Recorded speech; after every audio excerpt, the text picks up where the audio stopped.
ஹரியானா மாநில ஆளுநரின் பேத்திகள் கவிதை பாடி பிரதமர் மோடியை நெகிழ வைத்த வீடியோ இணையத்தில் வைரலாகி வருகிறது. டெல்லியில் பிரதமர் மோடியை அவர் அலுவலகத்தில் சந்தித்த இரு குழந்தைகள் பிரதமருக்காக இயற்றிய கவிதையை பாடி அவரை நெகிழ வைத்தனர். கவிதை பாடிய குழந்தைகளை அருகே அழைத்து அரவணைத்த பிரதமர் மோடி அவர்களை பாராட்டினார்.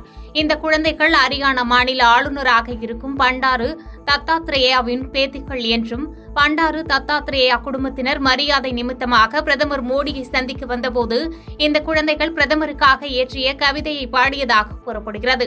தற்போது கவிதையை பாடிய குழந்தைகளை பிரதமர் மோடி கொஞ்சிய காட்சிகள் இணையத்தில் வைரலாகி வருகிறது.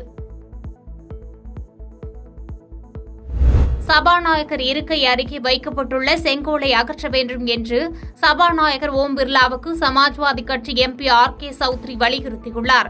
மக்களவையிலிருந்து செங்கோலை அகற்ற வேண்டும் என்று சபாநாயகர் ஓம் பிர்லாவுக்கு சமாஜ்வாதி கட்சி எம்பி ஆர்.கே. சௌத்ரி கடிதம் அனுப்பியுள்ளார். அதில் நாடாளுமன்றம் என்பது ஜனநாயகத்தின் கோவில், அரசர் அல்லது இளவரசரின் மாளிகை அல்ல என்றும், முடியாட்சி அல்லது ஏகாதிபத்தியத்தின் அடையாளமாக திகழும் செங்கோல் என்று சுட்டிக்காட்டியதோடு செங்கோலை அகற்றிவிட்டு அந்த இடத்தில் இந்திய அரசியல் சாசனத்தை வைக்க வேண்டும் என்று வலியுறுத்தியுள்ளார். திருச்சியில் கலைஞர் பெயரில் நூலகம் அமைக்கப்படும் என்று சட்டப்பேரவையில் முதலமைச்சர் மு.க.ஸ்டாலின் தெரிவித்துள்ளார். இன்றைய சட்டப்பேரவையில் 110 விதியின் கீழ் முதலமைச்சர் மு.க.ஸ்டாலின் பல்வேறு அறிவிப்புகளை வெளியிட்டு உரையாற்றினார்.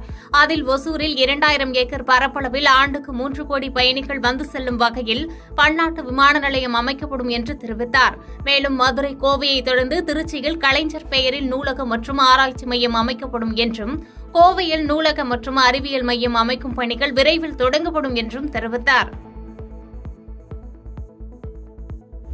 கொட்டும் மழையில் ரீல்ஸ் எடுத்த சிறுமி மின்னல் தாக்கியதில் நூலிழையில் உயிர் தப்பிய வீடியோ காட்சிகள் வெளியாகி பரபரப்பை ஏற்படுத்தி வருகிறது.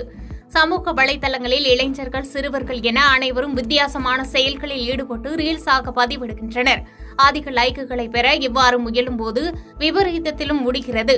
அதுபோன்ற ஒரு சம்பவம் பீகார் சீதாமர்கி பகுதியில் நடந்துள்ளது. கொட்டும் மழையில் நனைந்தபடி சிறுமி ஒருவர் நடனம் ஆடுவது போன்று ரீல்ஸ் வீடியோ எடுத்துக் கொண்டிருந்தார். அப்போது அவரது அருகில் மின்னல் தாக்கியுள்ளது. இதில் அதிர்ஷ்டவசமாக அந்த சிறுமி உயிர் தப்பிய வீடியோ காட்சிகள் சமூக வலைதளங்களில் வைரலாகி பரவி வருகிறது. பீகாரில் கனமழையுடன் இடிமின்னல் தாக்கியதில் 8 பேர் உயிரிழந்துள்ளதாக தகவல் வெளியாகியுள்ளது. பீகார் மாநிலத்தில் கடந்த சில நாட்களாக பல்வேறு மாவட்டங்களில் பலத்த மழை பெய்து வருகிறது. இதனால் முக்கிய சாலைகள் வெள்ளத்தில் மூழ்கியதால் போக்குவரத்து பாதிக்கப்பட்டுள்ளது. மேலும் குடியிருப்பு பகுதிகளில் வெள்ள நீர் தேங்கியதால் பொதுமக்கள் வெளியேற்றப்பட்டு முகாம்களில் தங்க வைக்கப்பட்டுள்ளனர்.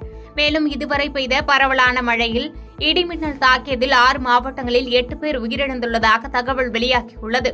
மேலும் மழை தொடர வாய்ப்புள்ளதாக கூறப்படும் நிலையில் பொதுமக்கள் பாதுகாப்பாக இருக்க அறிவுறுத்தப்பட்டுள்ளது. பாதகம் செய்பவரை கண்டால் நாம் பயங்கொள்ளலாகாது பாப்பா, மோதி மிதித்து விடு பாப்பா, அவர் முகத்தில் உமிழ்ந்து விடு பாப்பா. அண்மை செய்திகளை உடனுக்குடன் தெரிந்து கொள்ள இணைந்திருங்கள் இயம்நாடு தொலைக்காட்சியுடன்.